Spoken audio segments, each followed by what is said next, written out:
This budget helps with the cost of living. This budget levels up to a higher wage, higher skill, higher productivity economy. This budget builds a stronger economy for the British people, and I commend it to the House.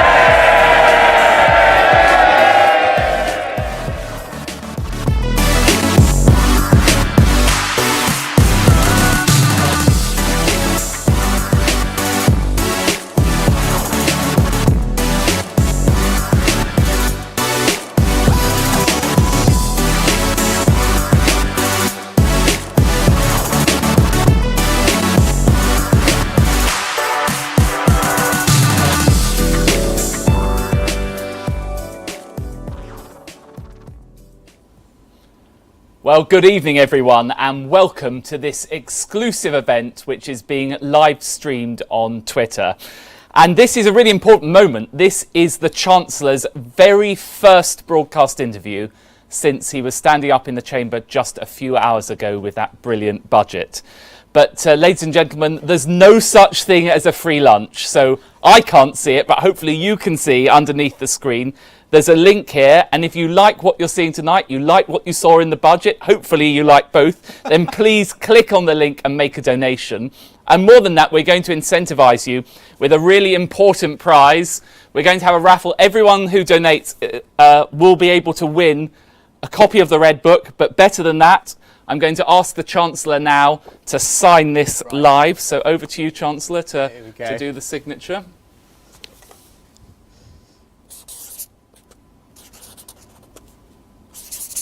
Perfect. There you go. There we are. How's that, excellent. Oliver? Happy? So thank you very much for that. And this is to be won this evening. One of you will win a copy of that. So how we're going to do this evening, it's going to be a mixture of me talking to the Chancellor, but most importantly, taking your questions and getting your answers directly from the Chancellor. Now, the way you can contribute, many of the people have done so already, but if you've got another question as we're going through, just keep them coming in on hashtag #AskRishi. So without further ado, I'm absolutely delighted to have here my good friend, Chancellor of the Exchequer, Rishi Sunak. I thought I'd just begin by asking you, and in a past life I've had experience of working with David Cameron and George Osborne on budgets. How do you go from the blank sheet of paper to the Red Book? Talk us through your process of developing a budget. Well, as you know, Oliver, because you've done it multiple times before, it takes some months. So we've been thinking about this for the best part of half a year. And so it's quite hard to know exactly what the circumstances will be at the time. And you may also have to adjust for that. But fundamentally, we know what we want to achieve over this Parliament. We know what we were elected to do. We know the promises that the Prime Minister made from the steps of Downing Street and in the campaign.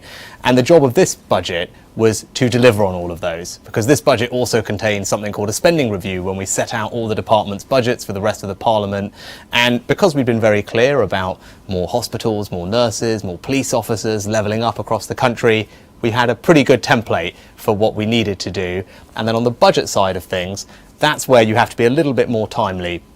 So there are some reforms that we've been working on for a long time, like our reforms to alcohol duty or air passenger duty, taking advantage of some of the freedoms that we now have, having left the EU, that we wanted to implement. But then also we want to react to circumstances as well and make sure that it is a budget that meets the moment. And you saw that when we cut taxes for the lowest paid people today in quite a significant way. That's us delivering Conservative values. And ultimately, it's a budget that delivers a stronger economy for the British people. Well, we're going to get into some of that detail in a minute, but I just wanted to ask you a couple of questions about your build-up specifically. You've been quite generous. You've given us a few insights with photographs as we do that. And now I've been briefed on this. This isn't my area of expertise, but you gave us a little glimpse of the slides, the sliders, and before that we've seen the cashmere hoodie. I'm hoping maybe the next trend is going to be cords, and finally I can say to my wife I'm on trend. But come on, give us an insight. What's next? Gosh, what is no? So I quite like casual dressing when I'm not wearing this, and I always have. So I quite like wearing tracksuits and casual clothes and sweatshirts and hoodies when I'm not doing this, and sometimes they get photographed. But I can't. I'm not setting out to set any new trends, so I can't tell you what the next thing is. I was hoping to invest in the next trend. And before we get to Richard and Judy, I'm just going to mention two names. Betsy and Nova. Now, those of you who don't know, Betsy's my dog. Yes. Johnson and I have lots of conversations all the time, mostly on very serious matters of politics and government, obviously. But occasionally we talk about dogs. So I've got to ask you, how's it going? Well, first of all, we didn't take your advice, which was to not... Don't say that. Don't let people know I advised you against this. I'd be very unpopular. No, so I lost that battle with my wife and two girls. I did try and invoke your experience, but it didn't help. All the calls that we've had when I've been calling you at odd times and you're outside in the pouring rain, walking Betsy with the dog. Yeah, exactly. Yeah. So I was saying, look, this is what we're going to have to do. No, it's going okay. She's a delight. But she's a puppy, so it's a lot of work. She prefers Yorkshire to the Downing Street flat, understandably, and she's growing very quickly. But the kids love her. I secretly love her. And is she making friends with Dylan? And she does enjoy playing with Dylan in the garden in Downing Street. When she first arrived, she was a little bit intimidated because he's a very energetic dog. Yes. But she's a Labrador, so she's now grown to be about twice his size. So that helps. Excellent. And we need to organise a play date with Betsy soon, actually. Yes, she would absolutely love it. And I was just thinking, I saw you as you came into the chamber. I was sat on the bench, and just what was going through your mind just as you're about to walk into the chamber to deliver that budget? Somebody actually asked, do you have a sort of motivational track going through your head? Just talk me through your state of mind, because I'm always still very intimidated standing up in the chamber. It's a big moment for any politician, such a historic thing. But to do it as a Chancellor of the Exchequer, to deliver a budget that's going to affect millions of people's lives up and down the country, what's going through your head at that moment? No, well, I mean, it's a nervous time. There's no point pretending otherwise. I mean, slightly unusually for a Chancellor, this is the third budget I've had to do in 18 months, and we've done a bunch of mini budgets in between, so you'd think I'd have enough practice by now. But to your point, you can't ever really completely stop the nervousness that comes from walking into a packed chamber when all the focus is on you doing something that, as you said, Oliver, impacts absolutely everybody, and that's quite a responsibility.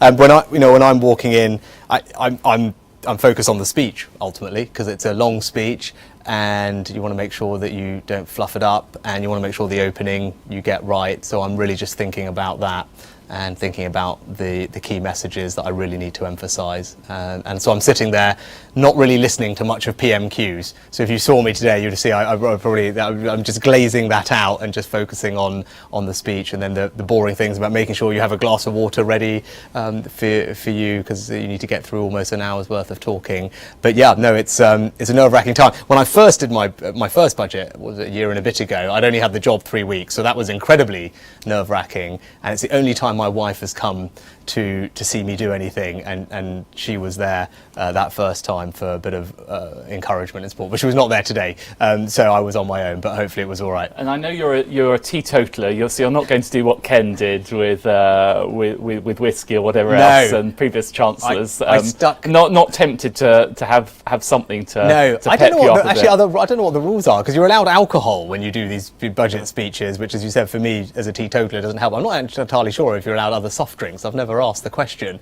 other than water. And it's slightly ironically, because a big part of what we did today was to reform our alcohol duties regime, which is hopelessly out of date. We first put the regime in place during the Civil War, and now that we've left the EU, we have the freedom to have a much more rational system that's simpler, that's fairer, and actually healthier, that supports modern drinking habits and supports public health and supports craft brewers of cider, for example, and helps our pubs. So we were able to do all of that, but as you said, a bit ironic as a teetotal chancellor. Well, this is one of the things that really intrigued me about the budget, and I thought it was a great measure recognising the value of our community pubs by actually having a separate lower rate for the draft beer, the stuff that comes through the taps. I'm a big fan of real ale myself. Talk me through a bit how that specific measure is going to work and how that's going to help out. Yeah, well, we've had lots of our backbench colleagues, actually, Conservatives, who, just like you, are champions for their local community pubs, because we as Conservative understand the importance of community. We know a lot of community life centres around pubs, and 75% of all the alcohol consumed in community pubs is on draft. So this was a good way to support them. They've had a tough time, not just in the last 2 years, but leading up to coronavirus as well. And many colleagues have been campaigning for a lower rate of duty for pubs relative to what people pay in the supermarket. The EU doesn't allow you to do that, but now that we've left, we were able to put in place this draft relief. It's going to mean 5% lower duty rates for beer and cider on tap in pubs when it gets implemented in a little while, and hopefully it will be warmly welcomed. Well, I've been to a pub this afternoon. I hasten to say I just had a couple of sips of beer, tempting as it was, but a very warm welcome there, and I think it'll be cheered up and down the country. I've obviously, as party chairman, I've been getting questions myself. I'm actually going to direct a few of these to you. And one big theme that's come through quite a lot is, what are your values? Is this really a Conservative budget? How are you expressing our Conservative values through this budget? Well, the simple answer to that is to point people to the peroration, the end of my speech. And that's probably the clearest expression of my values. Now, obviously, I've had to be Chancellor during quite a difficult time period where we've had to do lots of things that ordinarily no one would want to do or have to do, but we've had to do those to protect people during a very difficult time. But what I said at the end of my speech was, I think we need to ask the question, actually, what is the right role of government? And I said very clearly, government can't and probably shouldn't be the answer to every single problem that we confront, because we as Conservatives believe in the importance of family, community, personal responsibility. And that point of view manifests itself most acutely when it comes to taxes, I think, actually. And our view is that we want people to be rewarded for working hard. We want to recognise that, we want to incentivise that, we want to encourage it, and we want to make sure that work pays. That's really important to me. It's a value that I hold dear, and which is why the measure at the end of the budget emphasised those values, and we cut taxes quite significantly for those people on the lowest incomes. And that is probably the clearest expression of my values and what I think is important. And I said very clearly that I want to do more of that over the course of this Parliament when I can.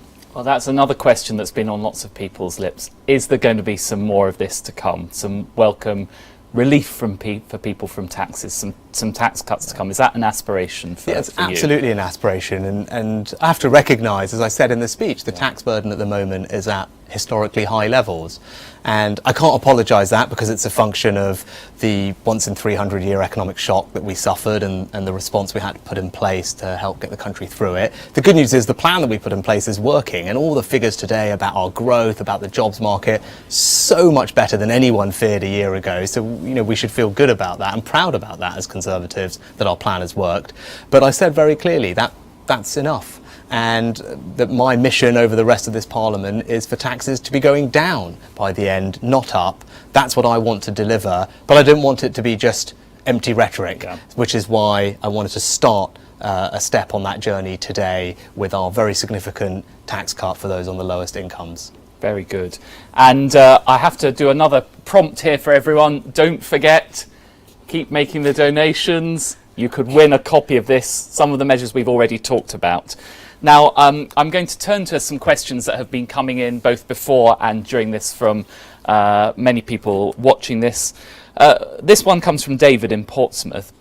He's asking, what are you doing to look after pensioners after the triple lock was suspended last year? Yeah. Well, I think that, David, the first thing to say is we've always been a party that looks after pensioners. We're the ones that put the triple lock in place, which has seen significant increases in the state pension over the past several years. We took a decision to move to a double lock temporarily for 1 year, and that's because there's something very funny going on with all the earnings numbers, which everyone accepts is a statistical anomaly, and it would have meant a huge outsized rise in pensions that wasn't based on anything real, and that was clearly not the underlying spirit of what the triple lock was meant to achieve. So we replaced it with a double lock, so pensioners should feel reassured that their pension next year will go up by a minimum of 2.5%, or, and most importantly, by inflation, so they'll be protected against rises in the cost of living. And I think that's the thing that most pensioners talk to me about, making sure that that bit is protected. I can absolutely say that it is. Beyond that, people will be thinking about fuel prices and energy prices.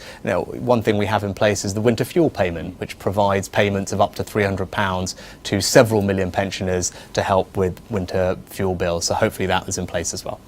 Well, you mentioned there inflation and what you're doing to protect pensioners from inflation. Lots of people have raised this with me, and some of the questions have come on this as well. What's your view on the inflationary outlook? How worried are you about it? How worried should we be about inflation? I spent a little bit of time talking in my speech about it, and what we've done, inflation was 3% in the last numbers that we've had, and what I said is the majority of that increase is down to two global forces. One is the disruption to supply chains as economies reopen and things are in the wrong place and factories taking time to get going again, businesses hire the people they need. The other thing is global energy prices.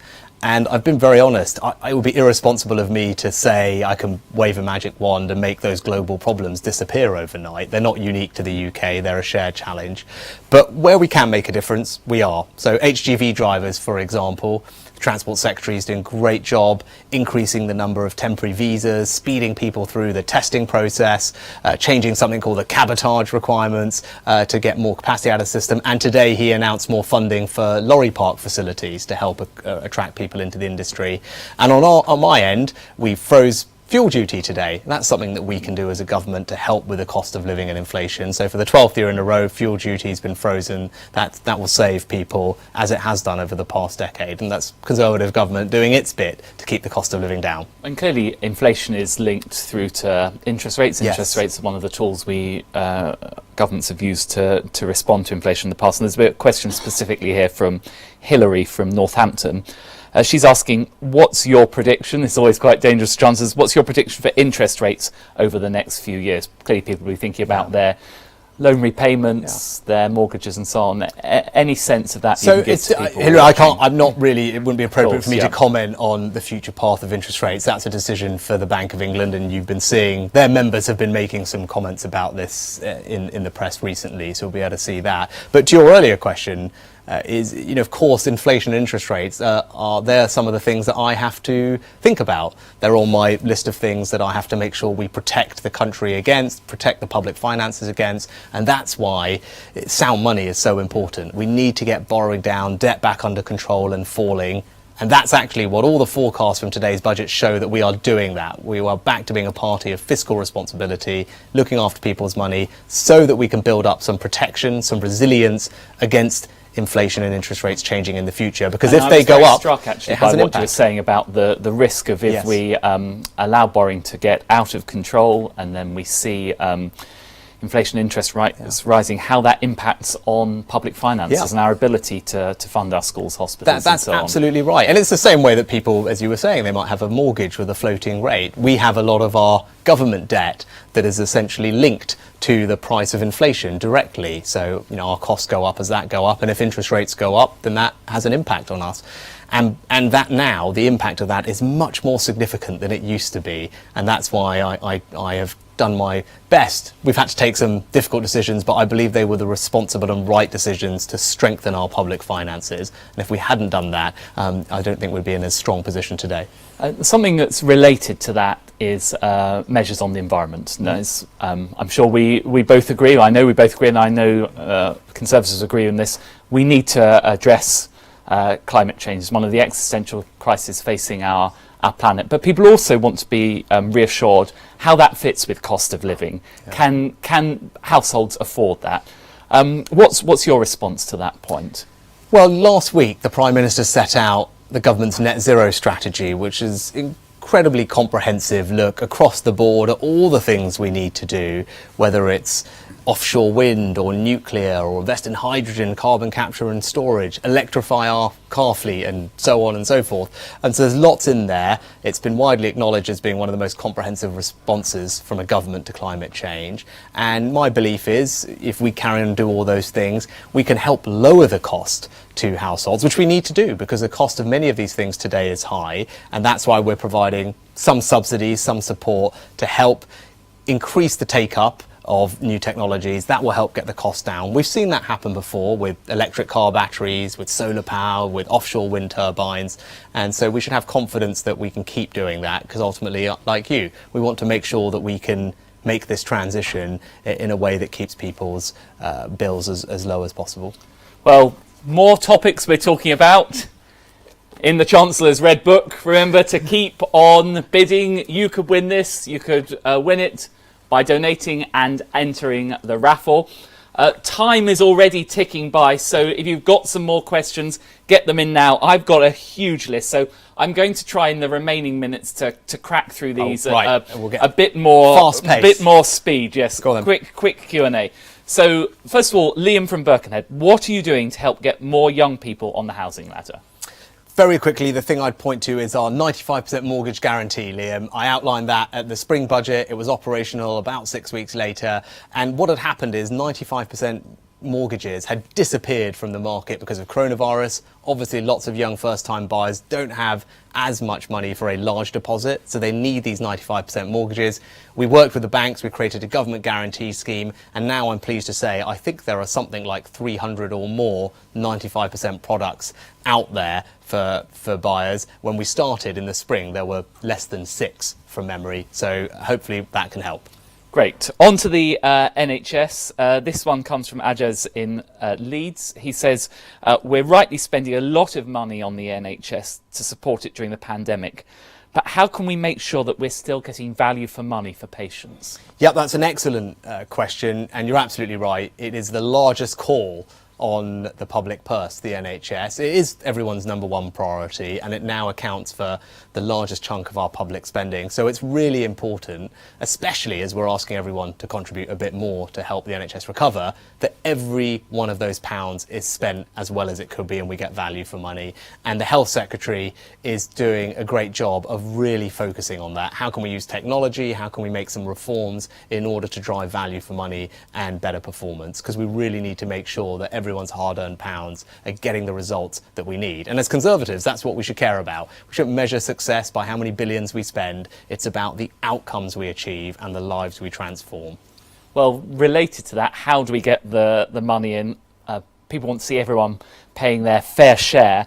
And one of the concerns is about, are those big social media platforms and tech companies, are they paying their fair share? So this question comes from Elizabeth from Redditch on exactly that point.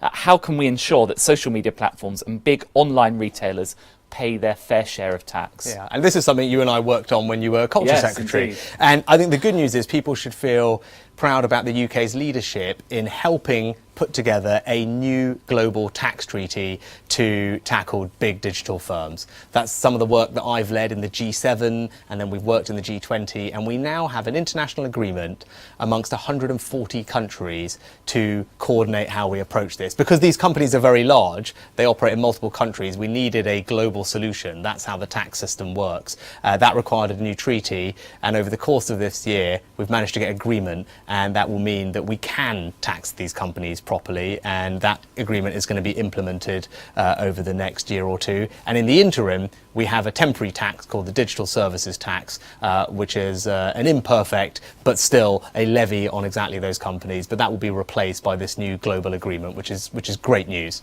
Well, a related thing, I can't help raising it, and I'm glad that Nadine continued the conversations I'd had with you on this as Culture Secretary around tax relief for theatres. I thought that was a really important measure.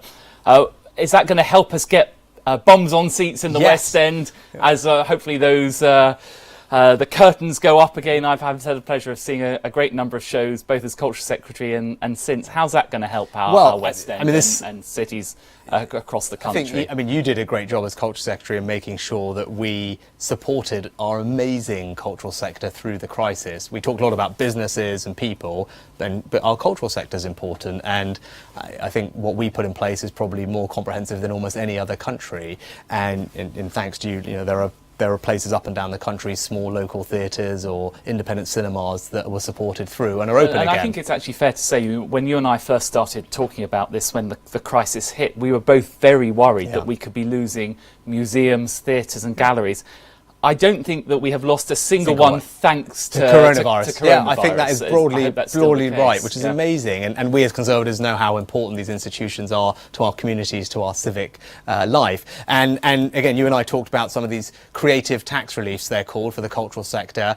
We doubled those all today, we extended them, and that's going to mean for orchestras, for theatres, for musicals, for galleries, all the things they do, they will get much greater tax support on over the next 2 years to help them recover from coronavirus. And it's something the sector was really keen to see. So on top of that, we're also investing in renovating museums up and down the country. So all in all, it's been a great budget for the cultural sector. Well, let nobody tell you that the Conservative Party isn't the party of arts and culture. Biggest single investment in its history, and great to see that continuing. I've got one here from Karen from Aberdeen. How are we going to make sure Scotland levels up with the rest of the UK when the SNP controls so much of that spending? Well, Karen, we're doing things differently now, actually, and we have some new powers which allow us, as the UK government, to spend directly in Scotland, in Wales, in Northern Ireland, whereas previously we might have just handed over the money. But we want to have a direct relationship with local communities in all these places, and we've created some funds. One's called the Levelling Up Fund, and that supports what I call the infrastructure of everyday life. It might be a regenerated high street or town centre. It might be a small transport project. We have something called the Community Ownership Fund, where the government helps and matches the money that a community might raise to take over a pub that was going out of business. And we have something called the UK Shared Prosperity Fund, which is going to replace the money we got from the EU. Now, on all these new funds, we're going to do this as the UK government, have a direct conversation with local communities in Scotland, Wales and Northern Ireland, and make sure that we can step in, because we care about all these places. We believe in the union. We're a United Kingdom government, and this is a way for us to deliver on that promise. And I've got a cheeky one that's come in here. Are you a Gideon or are you a Gordon? Do you know what that's referring to? I've got a feeling, but why don't you give me your version? Two previous chancellors of the Exchequer, I think, is being talked about there. George Osborne or Gordon Brown? Obviously, I mean, I say this a bit. I'm very grateful to my predecessors, not just George, but Philip as well, because I think probably less grateful to Gordon Brown than Alice Darling allowed that. I think Gordon had to rise. George had to clear up that mess, but thanks to what George and Philip did, and we as Conservatives did, I inherited a very strong economy and a very strong set of public finances. So last year, when crisis struck, I was able to step up and say, look, I want to support the country to get through this. And we did so in a way that I think people were surprised by. But it was the right thing to do. And actually all today's figures show that strategy has been validated with a faster recovery, and we've avoided a jobs crisis. I was only able to do that in part because of the people who came before me, and they left me a really strong economy, a strong set of public finances, as I said. And part of my responsibility is to get us back to that and leave that for my successor, so that when the next problem comes along, because inevitably there will be something, that they will have strong public finances. That's what you get from a Conservative government, and it's that kind of resilience that allows us to support the economy and people when it really matters. Well, you talked about the legacy of some former chancellors. Two related questions. Who is your Chancellor hero? I think you've got a picture of Nigel Lawson on your wall, so maybe that's an easy one. Yes. And what do you want your legacy to be? When people look back in 10 or 20 years' time, what does Rishi-nomics look like? Well, I have a picture of Nigel Lawson in my study in Downing Street. I was very fortunate to meet him early when I got this job, and I'm a huge admirer of what he achieved when he had this job. And I also have pictures of Hugh Gaitskell from the Labour Party, and also Gladstone as a Liberal Chancellor. Those are the three that I have in my study. I think what unites all of them is I think they all worked very hard, which is something I try and emulate. They had enormous attention to detail, which again is something I try and do. And I think all of them also enjoyed the intellectual side of the job. And again, that's something that I probably do as well. In terms of my legacy, that others will have to write. I think no matter what I do, probably furlough will end up being a big part of it, whatever else I might do. Well, I think you should be proud of that. And I'm always struck by the figures. We could have seen unemployment peak at over 12%. That's what it was feared to and be. now what we're looking at 5%. Just 5%. Yeah. That's 2 million fewer people out of work than we previously feared, thanks to the success of our programme. So that's something I think we can all be proud of. But I spoke a little bit about my conference speech about the future economy that I want to build, that's based on innovation, making sure that we as a country can seize the benefits of the technological and scientific changes that we're seeing happen around us. So that's informed by my own experience of living and working in California. But I think that's an important thing that I'd like to do. And today, again, at the end of the budget speech, I talked about my desire to lower taxes for people, to reward work, and we started making progress on that today as well. Well, we're all looking forward to some more tax cuts coming. A very good question here from Tony asking online, and I noticed this in the chamber. You announced lots of money for lots of Labour represented areas in this budget, being very, very generous across the board. And I share Tony's frustration on this. Did you find it frustrating that those MPs representing their constituents won't welcome money for their constituencies? Yes, there was a kind of awkward silence at that moment. But we are a party for everybody. And that's key to what the Prime Minister has always said. We want to make sure that opportunity is spread far and wide. So wherever you happen to be born and brought up, we want to make sure that you have everything you need to succeed and fulfil your aspirations and ambitions. That's what we as Conservatives believe. We can't help it that you're represented by a Labour MP from time to time. Well, you can help it.